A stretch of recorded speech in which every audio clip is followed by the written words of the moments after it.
Hello friends, doctor BK health meditips में आपका बहुत स्वागत है।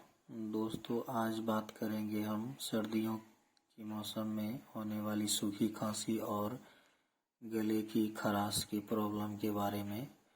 खांसी की वजह से कंठ में दर्द, बार बार खांसी होना, गले का सूखना, तो इन सारी परेशानियों का बहुत ही बेहतरीन दवा है। हम बात कर रहे हैं जीडेक्स कफ सिरप के बारे में।